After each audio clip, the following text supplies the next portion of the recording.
Kami hadirkan Kompas Bisnis, saudara, bersama saya Bremana Tenaya. Negosiasi tarif Trump untuk Indonesia memasuki babak baru. Melalui percakapan telepon, Presiden Prabowo Subianto dan Presiden Amerika Serikat Donald Trump sepakat mengenakan tarif bea masuk 19% untuk produk Indonesia yang akan diekspor ke Amerika Serikat. Dan kemudian 0% untuk produk Amerika yang masuk ke Indonesia. Nah, dalam negosiasi ini, Presiden Prabowo juga menyepakati pembelian sejumlah produk dari Amerika. Salah satunya adalah pesawat Boeing yang sebagian besar merupakan jet berbadan bongsor, yakni Boeing 777. Nah, lebih lengkapnya saudara kita akan bahas dalam polemik pembelian 50 Boeing demi tarif Trump 19%.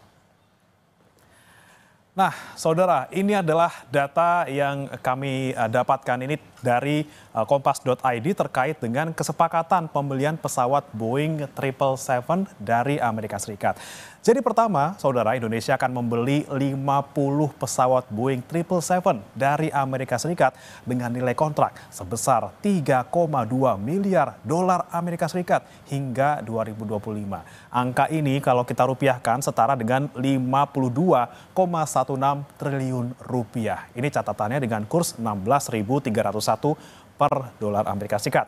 Kemudian kedua, saudara, ada juga selain membeli, perlu dirawat juga pesawatnya. Ini nilai perawatan pesawatnya, kontraknya ada 11,2 miliar dolar Amerika Serikat atau setara dengan 182,57 triliun rupiah sampai dengan tahun 2041. Nah, pembelian pesawat dalam jumlah besar ini menjadi salah satu upaya pemerintah Indonesia meningkatkan posisi tawar Indonesia di hadapan pemerintah Amerika Serikat dalam negosiasi tarif baru Trump.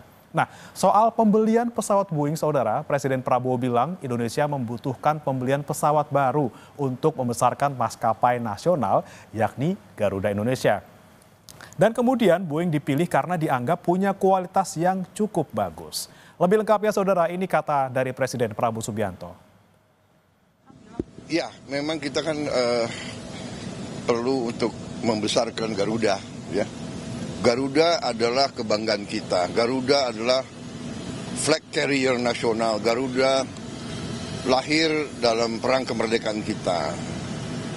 Jadi Garuda harus menjadi lambang Indonesia. Kita bertekad, saya bertekad untuk membesarkan Garuda. Dan untuk itu ya kita butuh pesawat-pesawat baru, ya. Dan saya kira nggak ada masalah karena kita butuh. Mereka ingin jual, pesawat Boeing juga cukup bagus. Kita juga tetap dari Airbus, ya. Jadi akhirnya terjadi pertemuan dua kepentingan.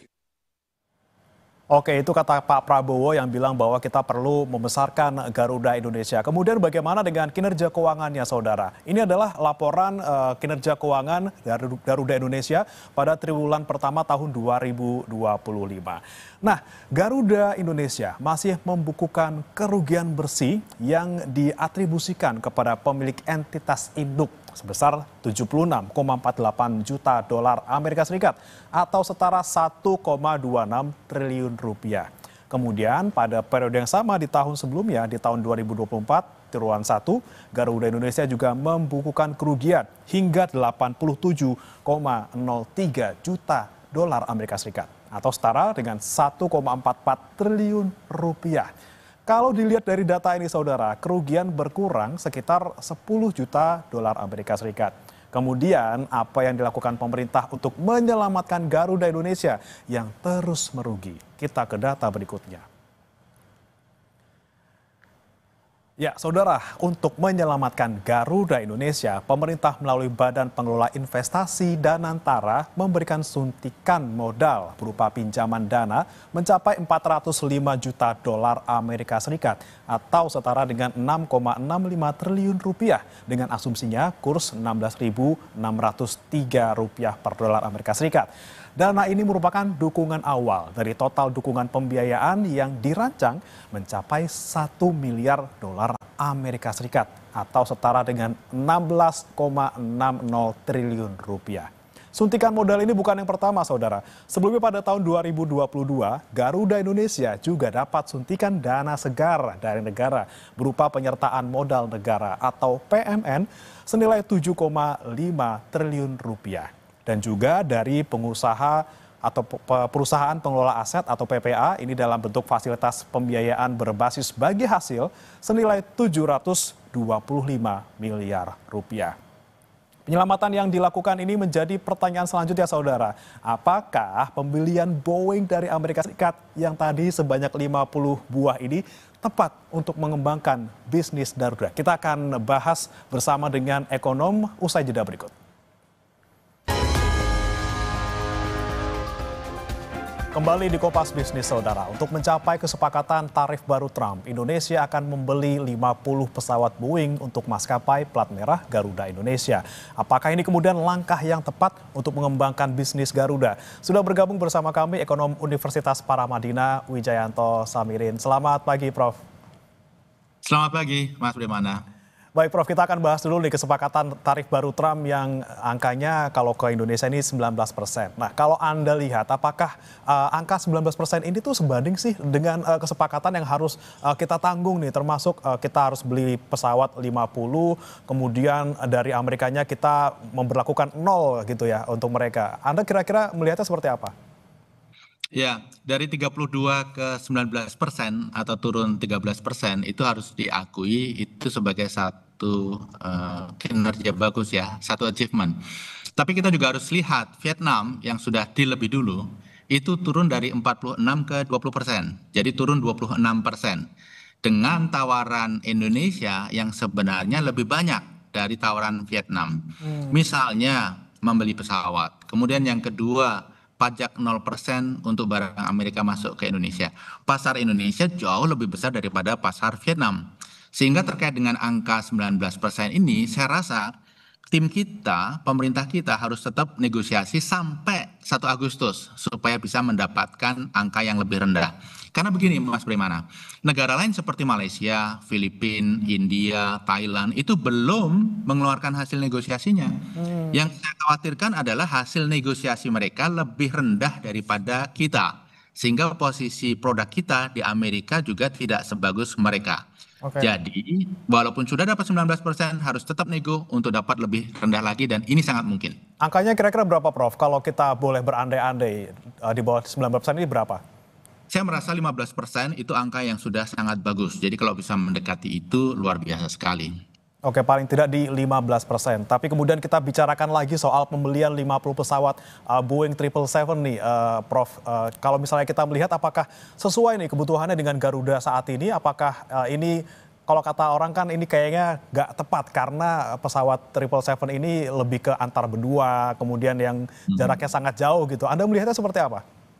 Ya, kita harus mendukung apa yang disampaikan oleh Pak Prabowo bahwa kita akan memperkuat Garuda sebagai flagship, sebagai simbol kita di dunia internasional. Dan kalau kita lihat 50 Boeing 777 itu klaimnya Trump kan, dalam satu statement dia mengatakan pemerintah Indonesia akan membeli Boeing 777 sebanyak 50. Dan kita tahu Trump itu seringkali exaggerating ketika berbicara number, kemudian beberapa hal lain gitu ya. Jadi kita juga harus tetap melihat, jangan dianggap 50 Boeing 777 itu sebagai final. Kita harus terus melakukan negosiasi. Dan begini, kalau kita ingin membantu Garuda, tentunya dengan sesuatu yang dibutuhkan oleh Garuda. Kalau Garuda, ini analisis saya, dikasih 50 Boeing 777, justru keuangannya akan makin terpuruk. Kenapa? Karena Garuda ini pasarnya adalah domestik, pasarnya adalah regional. Yang dibutuhkan 737. Kalaupun ingin yang berbadan lebar, mungkin 787 supaya lebih bisa compete di penerbangan jarak jauh. 777 itu adalah produk yang sebenarnya sudah tua, dimodifikasi, tapi tetap jauh kalah dibandingkan 787 dari sisi efisiensi dan kenyamanan. Jauh kalah dibandingkan Airbus A350 atau A330neo. Jadi kalau Garuda dikasih Boeing 777 artinya dipaksa untuk compete di penerbangan jarak jauh internasional akan sulit bagi Garuda untuk bisa berkompet melawan Singapore Airlines, Turkish, Qatar, dan lain sebagainya. Jadi saya melihat ini masih belum final, seperti statement Garuda sendiri bahwa belum final, masih dilakukan need analysis. Saya usul sih harus fleksibel, jangan sampai kita mengeluarkan statement yang mengikat gitu ya, tentang jenis pesawat, tentang periode, dan mohon maaf Mas Bremana, ini kan kita ada kontrak dengan supplier pesawat kita di masa lalu. Utang, leasing, ini kan pasti ada klausul-klausulnya.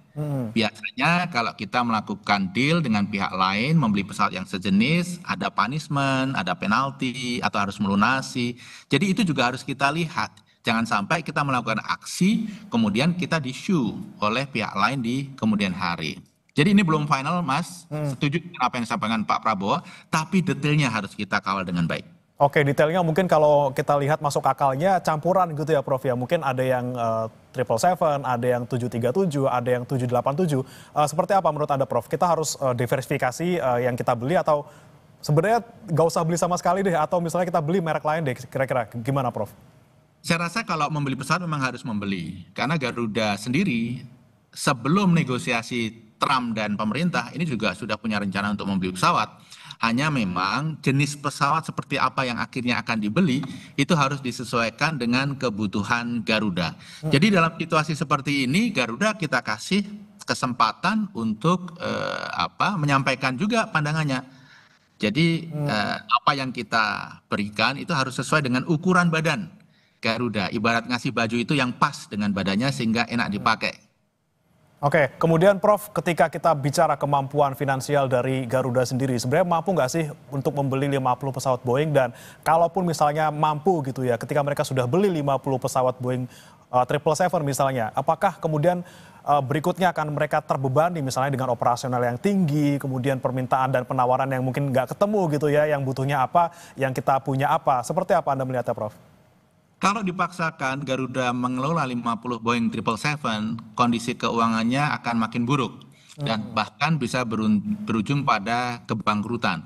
Karena kalau kita present value kan ya, harga 50 Boeing 777 itu sekitar hampir 250 hingga 300 triliun begitu. Dan Garuda sudah di bawah Danantara. Apakah Danantara ada kapasitas keuangan untuk membantu melakukan injeksi capital atau shareholder loan gitu ya? Saya rasa tidak. Jadi kembali harus diatur jenis pesawatnya, kemudian periodenya. Kalau membeli 50 pesawat, variannya sesuai kebutuhan, kemudian periodenya 20 tahun ke depan, itu sangat masuk akal. Karena memang fleetnya Garuda kan banyak yang sudah usang juga yang harus diganti. Oke, kemudian Prof, kalau Anda melihat tadi Anda sempat sebutkan juga ketika kita misalnya terpaksa membeli misalnya 50 pesawat 777 gitu ya, kemudian kita harus bersaing dengan maskapai lain yang sudah mainnya jauh gitu ya kalau untuk soal penerbangan jarak jauh antar benua. Anda melihatnya semakin terpurukkah Garuda ketika harus bersaing dengan maskapai yang sudah lebih, dalam tanda kutip ini, lebih jauh lah terbangnya untuk ke penerbangan jarak jauh? Kalau kita ingin bermain di level long haul, bersaing dengan Singapore Airlines, Qatar, Turkish, dan kita Garuda dilengkapi dengan Boeing 777, saya bisa katakan sayonara buat Garuda. Akan sulit untuk bisa survive. Yang pertama, saingannya punya brand lebih bagus. Kemudian yang kedua, saingannya punya pesawat yang jauh lebih efisien. 787 itu jauh lebih efisien, lebih nyaman daripada 777 karena teknologi dan lain sebagainya. Jadi kita harus pikirkan ulang betul kalau kita ingin dorong Garuda bertempur di level global, ya kita kasih amunisi dan senjata yang sesuai dengan kebutuhan yang memenuhi syarat.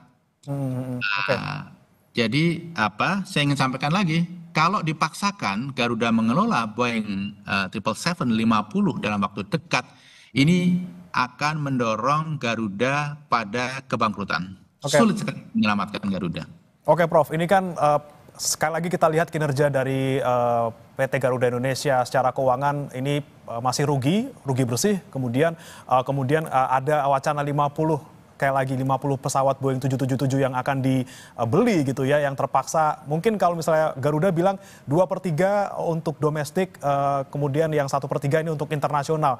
Dengan komposisi 2/3 dan juga 1/3 ini Prof, dengan 50 Boeing 777, kemudian dengan kondisi kinerja keuangannya juga masih rugi bersih selama tadi dari 2024, 2025 kita lihat masih rugi. Berarti kebangkrutan itu bisa dilihat di depan mata, sudah pasti ini Prof. Ya, sulit untuk menyelamatkan Garuda karena 777 itu hanya cocok untuk penerbangan antar benua. Itu pun tidak sekompetitif 787 atau A350, tidak senyaman dua adiknya itu. Kemudian pada saat yang bersamaan pasar Garuda itu bukan antar benua, tapi domestik dan regional. Dan domestik dan regional itu yang diperlukan adalah 737. Oke, tapi kalau dipaksakan gitu Prof, 777 ini untuk regional, apakah memang itu sangat berpengaruh terhadap efisiensi biaya ataupun kos yang harus dikeluarkan? Kalau lihat track record Garuda dan lihat beban biaya yang akan ditanggung, beban kompetisi yang akan dihadapi di masa depan, kalau dipaksakan 50 Boeing 777, saya akan mengatakan sayonara buat Garuda. Oke, Prof Wijayanto, kemudian terakhir ini kan ada sempat mengemuka wacana integrasi antara bisnis Garuda Indonesia dan juga anak usahanya, yaitu Citylink dan juga Pelita Air. Nah, kemudian peleburan ini kan menjadi salah satu strategi gitu ya untuk kedepannya Garuda Indonesia bisa menyelamatkan diri. Kira-kira apa lagi Prof yang bisa dilakukan Garuda Indonesia? Mungkin selain tadi menambah 50 pesawat, adakah cara-cara lain yang lebih efisien dan juga lebih efektif untuk mereka bisa keluar dari kerugian yang mereka alami? Ya, saya rasa konsolidasi itu hal yang bagus. Pasti akan banyak efisiensi yang bisa diambil. Tetapi juga kita perlu merubah kultur. Dan kalau ingin shortcut, usul saya bagi Garuda adalah hire CEO, manajemen terbaik dunia dari belahan negara manapun. Walaupun harus membayar mahal, tapi kalau bisa membawa kebaikan, perbaikan kultur itu harus kita tempuh. Kita harus belajar dari penerbangan-penerbangan yang sukses di Middle East. Mereka betul-betul meng-hire talent terbaik yang ada di industri dari seluruh dunia. Dan kalau Garuda ingin seperti mereka, hal itu juga harus dilakukan. Jadi industri penerbangan ini industri yang marketnya global, sangat kompetitif. Jadi juga mindset dan kultur Garuda juga harus global dan sesuai dengan tingkat kompetisi dunia. Kalau tidak di level itu, sulit bagi Garuda untuk bisa bersaing. Oke, kita perlu adanya professional hire dari pihak-pihak yang sudah terbukti mereka bisa membawa maskapai ke keuntungan gitu ya, ke bisnis yang lebih baik lagi. Kemudian kita tunggu nanti ya Prof ya, bagaimana kemudian upaya dari Garuda Indonesia terutama dan juga upaya pemerintah untuk menyelamatkan maskapai plat merah ini. Terima kasih Prof Wijayanto Samirin, ekonom Universitas Paramadina sudah bergabung bersama kami di Kompas Bisnis. Selamat pagi.